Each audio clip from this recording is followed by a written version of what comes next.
Hey guys, thank you for tuning in. As you can see, there's another Christmas jumper on the go, and I'm bringing you guys another festive Christmas video. So today I'm going to be counting down some of the best Christmas books that I found for my children over the last couple of years. They also go up to older children and obviously girls and boys. So let's get on with the video. First of all, I had to put this in. This is such a lovely book. This is the Nativity. It's an Osborne touchy-feely one, and both my children absolutely love this.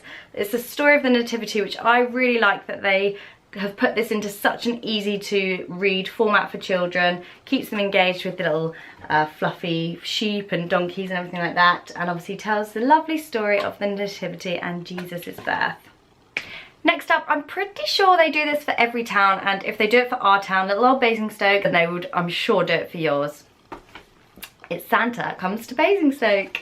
I love this book so much because it's such detail of all the places that I know, obviously living here, and it's amazing that they've kind of done this for all the different towns and cities. So things like his sat-nav's broken, he's coming down the tower of office blocks, scooting over a short spire of St Mary's Church and down into East Rock Park. So I just really love the detail of this.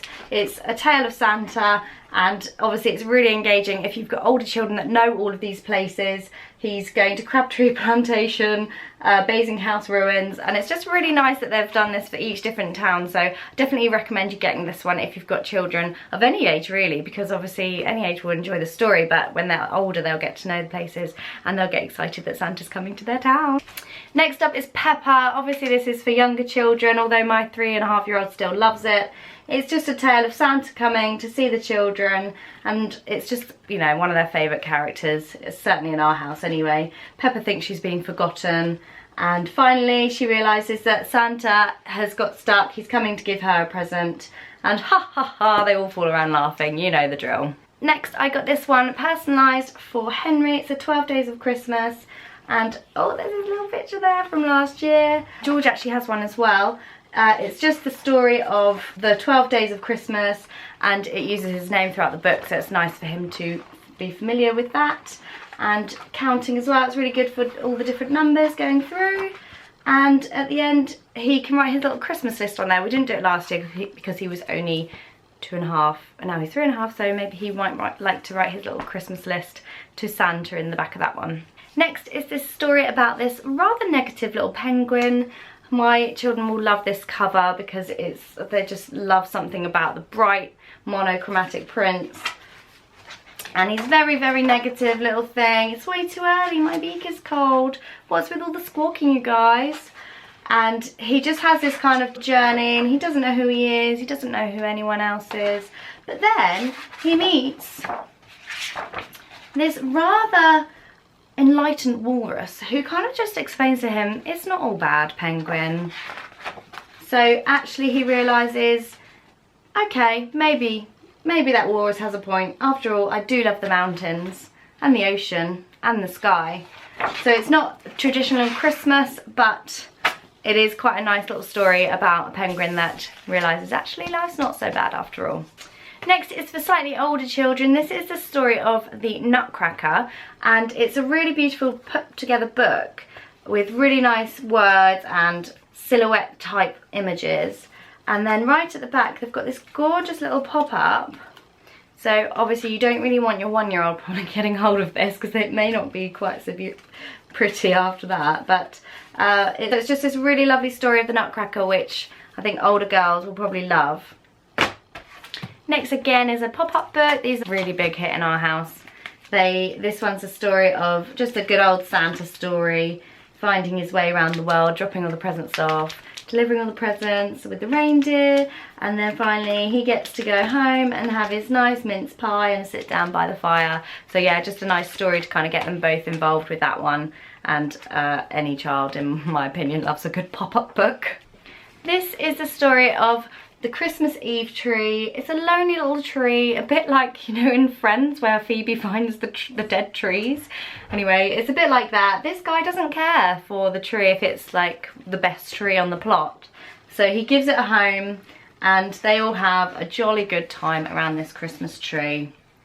The candles burned steadily, and the old man played, and the people sang. So a really nice story, just about how, you know, it doesn't have to be the best tree in the plot.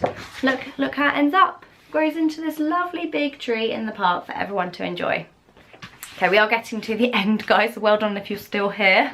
This is a Where's Wally book, and this one is from Walker Publishers. This is going to be really, really good with my 3.5-year-old. He loves finding things like this. He's got a similar with Minions, where he can find all the different Wallys in pictures. It also got loads of stickers, which is just going to go down so well here. My boys absolutely love stickers.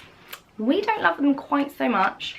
Lots of drawing things and calendar countdowns and games. This is just going to be a really nice book for Henry to enjoy, probably on his own, so he can kind of use his imagination and create things and find things. Okay, penultimate one, Maisie's Christmas presents. This one actually is Walker again, but I love the pop-ups in this one. So really engaging for children. And obviously of lots of different ages. My oldest would like this, as would my 18-month-old.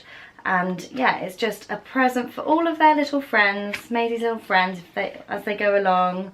And yeah, it's just a really nice book to kind of all read together. And then finally, this lovely little book called Snowflake in My Pocket by Rachel Bright. This one is about a squirrel who has a best friend of this bear, and they just spend all their time together. They love each other. It snows and Squirrel thinks he's going to keep a little snowflake for his best friend Bear. So he takes it into his pocket and he takes it all the way home. And then when he gives it to Bear, it's melted. It's come out of her pocket and she can't find it and she's really sad. But all is well. She has her lovely bear friend, and he says at the end, snow comes and snow goes, but one thing lasts forever. And the squirrel says, me and you, now and always, whispered Bear. So a really nice tale for your children, just to teach them, obviously. Sometimes things do change, sometimes things don't stay the same, but their love and your love together will always remain. So I hope you enjoyed that. I hope that wasn't too long for you. Well done if you made it to the end. I'll link below the books, but please let me know if you guys have got any books. I really love the personalised ones as well, because the children just love, they've got ones with their faces in them, and they just love reading the pages and seeing their little face pop up. I hope you enjoyed this video, guys. I'd love it if you subscribe to my channel to see more, and I look forward to seeing you in my next video. Bye!